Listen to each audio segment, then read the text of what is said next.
Assalamualaikum warahmatullahi wabarakatuh. Alhamdulillah wassalatu wassalamu alhamdulillahirrahmanirrahim. Puji syukur atas kehadiran Allah Subhanahu wa taala yang mana kita dapat berkumpul dalam rangka majelis ilmu mata kuliah rekayasa irigasi pertemuan ke-6 berjudul kebutuhan air irigasi. Definisi irigasi. Irigasi adalah usaha penyediaan, pengaturan, dan pembuangan air irigasi untuk menunjang pertanian, meliputi irigasi permukaan, irigasi rawa, irigasi air bawah tanah, irigasi pompa, dan irigasi tambak. Kata irigasi berasal dari kata irrigation dalam bahasa Belanda dan irrigation dalam bahasa Inggris. Daerah irigasi adalah kesatuan wilayah yang mendapat air dari satu jaringan irigasi yang bisa disingkat dengan DI atau daerah irigasi. Kalau kita sudah di Kota Lubuk Linggau dan Kabupaten Musirawas ada namanya daerah irigasi Kelingi Tugu Mulyo, kemudian ada daerah irigasi Lakitan. Kita lanjutkan, jaringan irigasi adalah saluran dan bangunan yang merupakan satu kesatuan dan diperlukan untuk mengatur air irigasi yang mencakup penyediaan, pengambilan, dan pembagian. Jaringan utama adalah jaringan irigasi yang berada dalam satu sistem irigasi, mulai dari bangunan utama, bendungan atau bendung, saluran induk, saluran primer, saluran sekunder, bangunan sadap, serta bangunan pelengkapnya. Bangunan sekunder adalah salah satu pembawa air irigasi yang mengambil air dari bangunan irigasi atau bendungan primer yang berada dalam jaringan irigasi. Jaringan tersier adalah saluran dan bangunan yang merupakan satu kesatuan untuk mengatur air irigasi yang mencakup penyediaan, pengambilan, dan pembagian. Tujuan irigasi ada secara langsung, yaitu menambah air pada areal pertanian untuk mencukupi kebutuhan air terutama pada saat tidak turun hujan. B. Memupuk areal pertanian, karena air yang dialirkan ke dalam dari sumber air sampai ke areal pertanian banyak mengandung unsur-unsur hara yang banyak dibutuhkan untuk kehidupan tanaman. Selanjutnya, secara tidak langsung, pemberian air dapat menunjang usaha pertanian melalui berbagai cara antara lain sebagai transportasi, kemudian mengatur suhu tanah, jadi suhu tanah panas, suhu tanah dingin bisa diatur, tinggi rendahnya muka air, pencuci tanah biasanya karena pencuci tanah itu bahan-bahan kimia berupa pupuk itu biasanya diberikan oleh petani itu tidak berdasarkan komposisi yang benar, maka dialirkanlah air untuk pencucian tanah. Pemberantasan hama yang tidak perlu itu bisa diberantas dengan air. Peningkatan kualitas air guna memperbaiki permukaan air tanah, menetralisir air yang kotor, kolmatasi. Ini fungsi irigasi mendukung produktivitas usaha tani guna meningkatkan produktivitas pertanian dalam rangka ketahanan pangan nasional dan kesejahteraan khususnya petani yang diwujudkan melalui berkelanjutan sistem irigasi yang dilakukan dengan pengembangan dan pengelolaan sistem irigasi serta ditentukan oleh keadaan air irigasi, keandalan prasarana irigasi, dan peningkatan pendapatan masyarakat petani dan usaha tani. Sistem irigasi teknis adalah saluran dan bangunan yang merupakan satu kesatuan dan diperlukan untuk mengatur air irigasi yang mencakup penyediaan air, pengambilan, pembagian yang dilengkapi dengan bangunan ukur di seluruh bangunan pembagi. Nah, ini biasanya bangunan ukur ini berupa biasanya dicuri orang-orang yang tidak bertanggung jawab. Kemudian irigasi teknis, setengah teknis. Ini semi teknis adalah saluran dan bangunan yang merupakan satu kesatuan dan pengatur air irigasi yang mencakup penyediaan air dan pengambilan. Irigasi sederhana, keadaan airnya tidak dapat diukur di setiap jenis penyaluran dan dibangun dan dikelola oleh petani dan masyarakat. Ini sejarah perkembangan irigasi di Indonesia. Pada zaman kerajaan Hindu, memaksa rakyat untuk membuat pekerjaan irigasi yang besar-besar guna pertanian yang memberi kemakmuran kepada negara.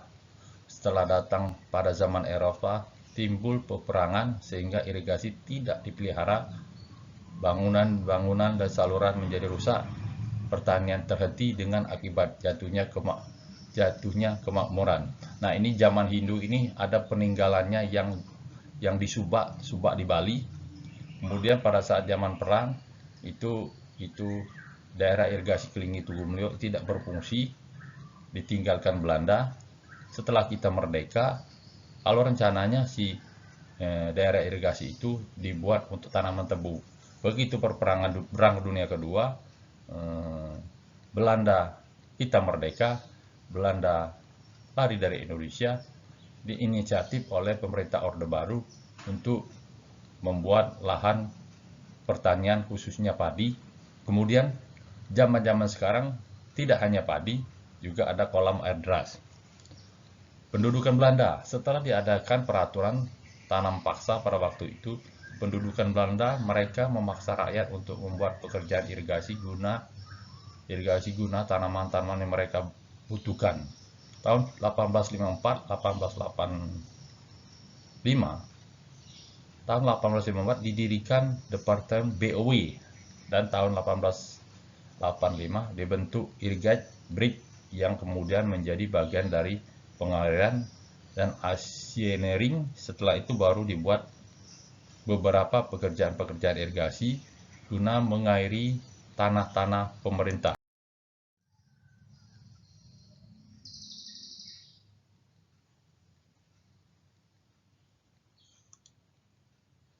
Ya, sistem pemberian irigasi ada menerus, ada golongan, ada giliran. Menerus itu tidak teratur biasanya, tergantung petaninya, itu perlu diteliti. Kemudian ada golongan apa si airnya, kemudian giliran padi palawija.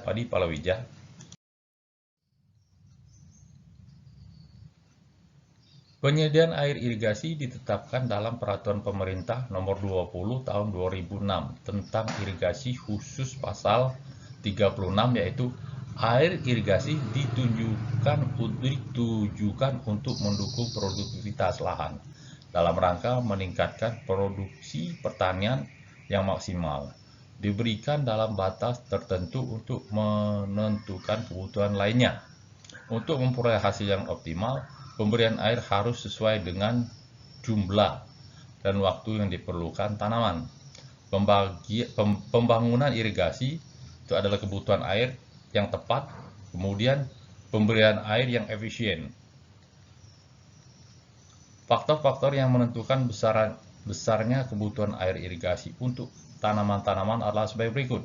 Jenis tanaman, apa itu tanaman? Palawija berbeda, agak sedikit airnya.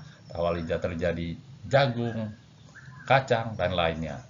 Kemudian cara pemberian air, bagaimana caranya? Itu kalau di padi, tanaman padi, begitu bulan pertama itu banyak butuh air karena akan membajak. Setelah selanjutnya agak sedikit, kemudian pada saat akan panen itu airnya lebih sedikit lagi, dikurangi, bahkan tidak dibutuhkan air karena persiapan untuk panen. 3. Jenis tanah yang digunakan. Jenis apa tanah yang digunakan? Maka ini perlu penelitian, perkolasinya perlu kita teliti, infiltrasinya perlu kita teliti di setiap wilayah-wilayah daerah pertanian. 4. Cara pengelolaan dan pemeliharaan saluran dan bangunannya. Perlu dipelihara bangunannya karena biasanya terjadi gesekan air, terjadi pergerakan bumi, lempengan bumi terjadi retak-retak pada saluran itu. 5. Pengelolaan tanah. Tanah perlu diolah tergantung dengan caranya, ada dengan bajak menggunakan hewan berupa sapi, kerbau, ada pengguna traktor, ada manual menggunakan cangkul. 6. Iklim dan keadaan cuaca. Nah, ini agak sulit iklim dan keadaan cuaca karena di kita stasiun-stasiun curah hujan itu tidak berfungsi dengan baik dan sedikit sekali, karena kita akan menghitung iklim kebutuhan air itu diperlukan iklim dan cuaca. Kemudian kalau kita menghitung, kalau satu stasiun kita gunakan metode aljabar. Kalau 3 stasiun lebih itu kita menggunakan isoyet dan menggunakan poligon hitungannya.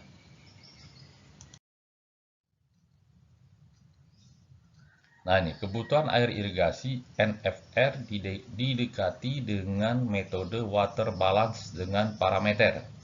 1. Kebutuhan air untuk tanaman ETC. 2. Kebutuhan air akibat perkolasi dan rembesan. Nah, ini tadi kata Bapak perlu diteliti.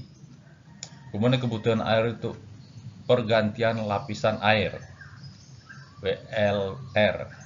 Kebutuhan air untuk penyiapan lahan PL. Nah, ini yang lebih tinggi biasanya, membajak perlu tanah dihaluskan, perlu tanah diputar-putar, perlu tanah digemburkan. Kemudian curah hujan efektif REF. Ilustrasi gambar. Ini evaporasi, kebutuhan air tanaman. Kemudian evapotranspirasi atau kebutuhan air tanaman. Evaporasinya apa? Kemudian iklimnya apa? Transpirasi yang diperlukan, iklim, jenis, varietas unggul atau tidak unggul, umur tanaman. Kalau varietas unggul itu ada 3 bulan, kalau tidak unggul sampai 6 bulan. Kita padi-padi yang tradisional sekarang bahkan kabarnya ada siap panen 2 bulan, antara 2 bulan dan 3 bulan. Cara pengukuran secara langsung dengan lisimeter. Kemudian rumus empiris, Penman modifikasi, B. Hargreaves, 4. Tom Boyd, D. Blaney-Cliff. Nah, ini besarnya evapotranspirasi, penggunaan evapotranspirasi atau besarnya evapotranspirasi tanaman. Acuan dapat dihitung dengan persamaan ETC sama dengan KC dikali ETO. KC koefisien tanaman, ETC itu pengguna konsumtif, ETO evaporasi potensial. Nah, ini contoh tabel penelitian yang bisa kita lakukan dengan nomor 1, kemudian tanaman. Ada varietas unggul, ini tanaman padi. Kemudian ada varietas biasa. Ini kata Bapak, ini minggu ke-1, minggu ke-2 umurnya. Kalau varietas unggul 90 hari. Varietas biasa 120 hari. Kemudian ini berasan Nedeco Prosida. Kemudian padi berdasar FAO yang di PBB. Varietas unggul ada 90 hari sama. Terus kemudian kedelai itu umurnya ini, kemudian jagung, kacang tanah, bawang, buncis, kapas, dan lain-lain. Tergantung apa yang akan kita teliti daerah pertanian. Kemudian besarnya evaporasi potensial dihitung dengan persamaan Penman modifikasi. Data-data yang diperlukan.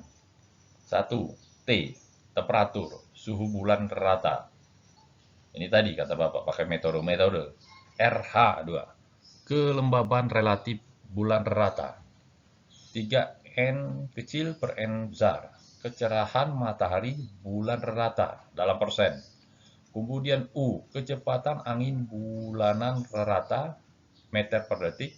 Kemudian LL, letak lintang daerah yang ditinjau, tergantung yang ditinjau tiap daerah beda. Kemudian C, angka koreksi Penman. Contoh besarnya evaporasi potensial rata-rata mm per hari. Ini ada contohnya di tabel bawah ini, nanti boleh dilihat. Interpelasi padi, pengelolaan tanah, pertumbuhan vegetatif dan generatif. Palawija tidak dilakukan penggenangan pada masa pertumbuhan generatif, cukup pembasahan pada daerah perakaran. Tabel angka perkolasi. Kediri Nganjuk. Nah, ini tanah jenis tanahnya, tanah berat, tanah sedang, tanah kering. Tingkat perkolasinya 2, 3, 5. Nah, ini perlu dispesifikasi lagi si tingkat perkolasi ini. Bapak pengen meneliti ini. Kemudian Tuban, Mojokerto, aluvial coklat abu-abuan 1% perkolasinya. Kemudian Pasuruan, Probolinggo, ini 1-2%. Ini jenis tanahnya Regesol, Gunomoso, Mediteran, itu jenis tanah. Kalau di kita belum diteliti, insya Allah doakan saja semoga Bapak bisa meneliti itu. Pergantian lapisan air dilakukan setinggi 5 mm 1 atau 2 bulan setelah transplantasi. Lihat skema. Diberikan dengan jangka waktu 1,5 bulan, jadi kebutuhan air tanaman adalah 3,3 mm. Ini contoh skemanya. Kemudian kita lanjutkan tabel skemanya. Ini faktor-faktor yang menentukan besarnya kebutuhan air untuk penyiapan lahan adalah waktu yang dibutuhkan untuk menyelesaikan pekerjaan penyiapan lahan. Kemudian jumlah air yang diperlukan untuk penyiapan lahan. Untuk menentukan besarnya kebutuhan air selama penyiapan lahan digunakan rumus Van de Grove dan Zijnstra sebagai berikut. IR sama dengan MI pangkat 2 dibagi EK minus 1. M sama dengan EO kecil ditambah B. K kecil sama dengan MT per S, di mana IR kebutuhan air irigasi di tingkat persawahan mm per hari, M kebutuhan air untuk mengganti kehilangan air akibat evaporasi dan perkolasi di sawah yang sudah dijenuhkan mm per hari. Kemudian EO evapotranspirasi air terbuka yang diambil. Kemudian perkolasi P mm per hari. T jangka waktu penyiapan lahan, ini per hari. P T jangka waktu penyiapan lahan itu per hari. Kalau P perkolasi, saya ulangi. S kebutuhan air untuk penjenuhan ditambah dengan yaitu tahap-tahapan 200 ditambah 50 sama 200 mm untuk tanah lempung. Maka tanah-tanah yang lain itu berbeda, maka Bapak pengen sekali meneliti itu. Ini kebutuhan air untuk penyiapan lahan. IO-nya ini, 30 harinya ini, ada 45 hari, nanti silakan diperhatikan. Definisi curah hujan efektif.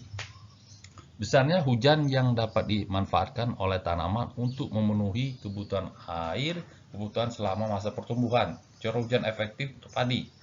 Untuk irigasi padi, curah hujan efektif bulanan diambil 70% dari curah hujan minimum tengah bulanan dengan periode ulang 5 tahun. RI sama dengan 0,7 dikali 1/15 R80. Di mana RI itu curah hujan efektif mm per hari satuannya. R80 curah hujan minimum tengah bulanan dengan kemungkinan terpenuhi 80%. Kemudian curah hujan efektif ditentukan dengan metode dan curah hujan rata-rata dengan rata-rata bulanan evapotranspirasi. Lihat tabel USDA. Nah, ini frekuensi terjadinya curah hujan dan curah hujan efektif untuk tanaman padi. Mulai periodenya dari Januari, Februari, Maret, April, Mei, Juni, Juli sampai November. Ini contoh tabel. Ini curah hujan efektif untuk palawija. Ini Juli, Juli, Agustus, ini contoh tabelnya. Lanjutkan, kebutuhan air bersih di sawah untuk tanaman padi. NFR sama dengan ETC ditambah P minus RE plus WLR. Kebutuhan